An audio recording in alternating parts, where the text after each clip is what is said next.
Going up 3-0 can be a lot different than just being up 2-1. So what's the mindset in terms of just keeping your foot on the gas against this team? Yeah, I mean, just take it one pitch at a time, one inning at a time, and play our game and take good at-bats and have our pitchers go out there and do what they've been doing and make the plays behind them, and then I think we'll like where we are at the end of the night. So, John? What do you think it does to a pitcher, starting off a game with the power threat of Kyle Schwarber, and then what Trey Turner's doing right now getting on base, and how that helps the rest of the lineup get going? Yeah, I mean, anytime it's 1-0, it's a big jolt to the dugout. It's a big jolt to our pitching staff. And, I mean, I'm no pitcher, but I feel like you don't really want to look down and see Kyle Schwarber walking up to lead off a game. And there's a couple of other guys around the league that feel like it's the same way. And, I mean, I feel like it has to do something. I don't really know what it does. I can't speak for the opposing pitcher. I mean, some guys might not care. Some guys might be scared or whatever, but I feel like he gives good at-bats more than not, especially leading off the game. So it's a big jolt to the dugout for sure. Tyler, here in the middle. Hey, Bryson. When Harper was learning first base, you obviously are the closest infielder to him. What did you see in terms of how quickly he adapted, and what impressed you about sort of that learning process to be able to be a viable MLB first baseman?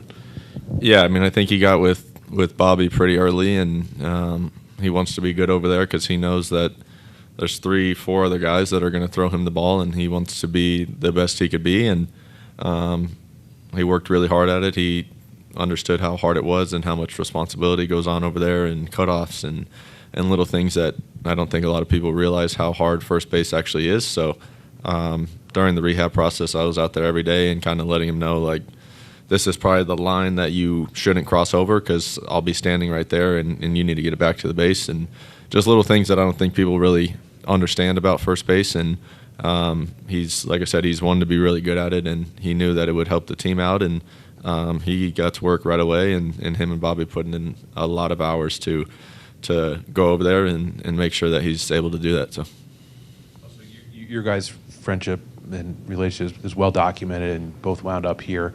But when Bryce was, coming through Washington as a superstar, did you always sort of wonder, or did you ever ask him, like, where is he going to end up? Where is this going to lead in his career?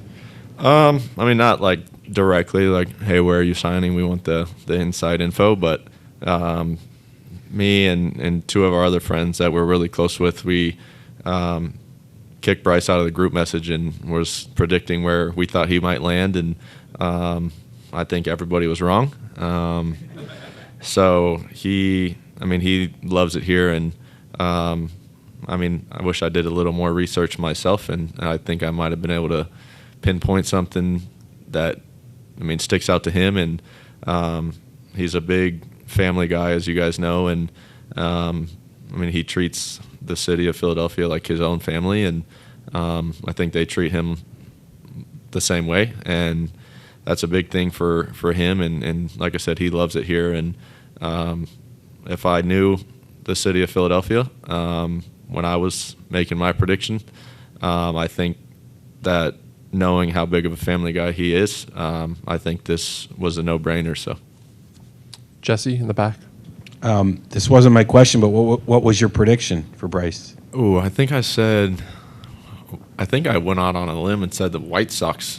Yeah, I was way off. I wasn't even in a finalist. So, yeah, way off. My question, I'm kind of curious. I'm not sure where to go with this, but the energy in Philadelphia is well documented. It's amazing with the fans. I know in the playoffs everywhere it's probably pretty good, but do you have to find, when you go on the road a little bit, do you have to find does it feel different? Do you have to find that adrenaline in a different way when you get away from Citizens Bank?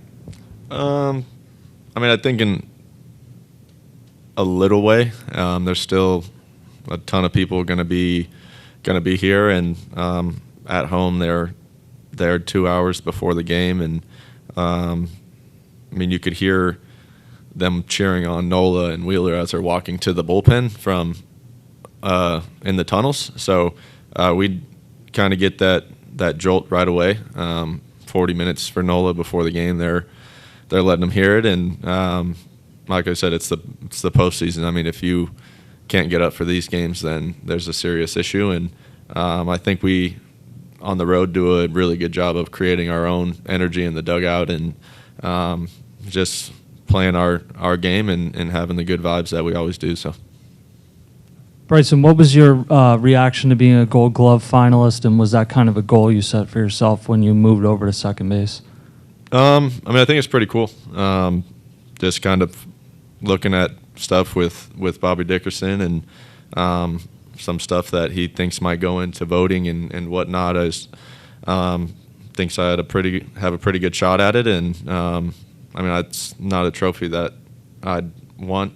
Obviously, it'd be cool, but I think this team has eyes on bigger trophies and team-oriented stuff, and obviously it's cool to get an individual one, but like I said, that's not the trophy that I particularly want right now. And I mean, the three other guys are very well deserving, and I think they'd tell you the same thing. So it's a lot of team-oriented stuff right now, and just going out and playing our game. So Over here on the right.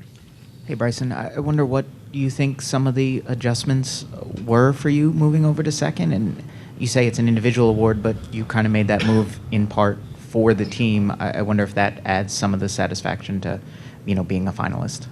I mean, going over from short to second, at short, it was I fielded a lot of balls one-handed, and Bobby's a huge, if you field the ball on the run, don't set your feet and throw it. That's when a lot of throwing errors actually happen. I mean, a lot of, I don't know how to say it, people watching, they might say set your feet, you had time, and he's been doing it a long time, and he says that's when he sees the most errors, because you're at a full sprint and you're trying to stop on a dime and throw the ball across the infield instead of just running through the catch and making the throw on the run. So at second, you don't need to do that as much. You're not charging as many balls unless they hit it 40 miles an hour. And it's a lot of two-handed stuff. I mean, double plays are two-handed. The relays are two-handed, and you back up a lot more bases at second than you would do at short. You're usually covering a base at short rather than going to back up a bunt or something like that. So really using two hands was the biggest thing for me, and yeah, I love it over there. So. And last one's for Bryson. Take one more with John.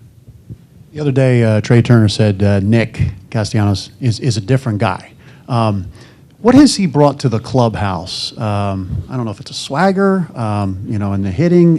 What has he brought to the clubhouse for you guys? A lot.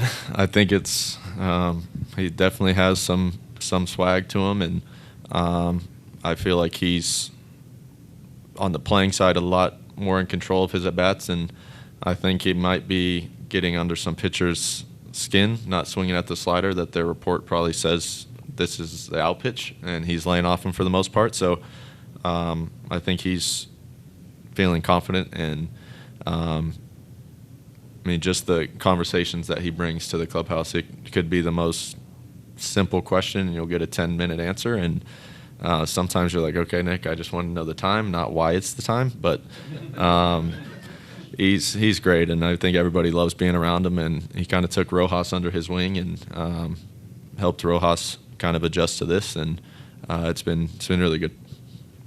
And we'll finish up with Tyler. Yeah, Bryson, what makes Bobby Dickerson such an effective coach, infield coach?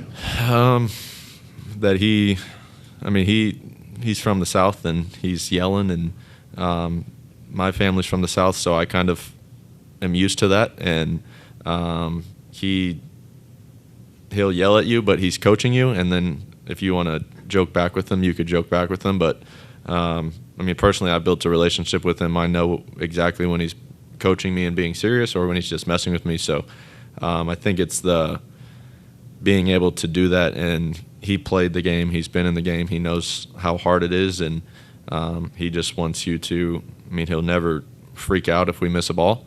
He'll show you the iPad and show you what you did and what you could have done, and spring training's a blast. I mean, you don't really say that very often, but just the kind of drills we do, and he tries to get out there and do it, but he says he's getting too old to do it now. So just kind of messing with him and allowing him to coach us, I think it's big, and he's a very respected person throughout the league, and he's coached.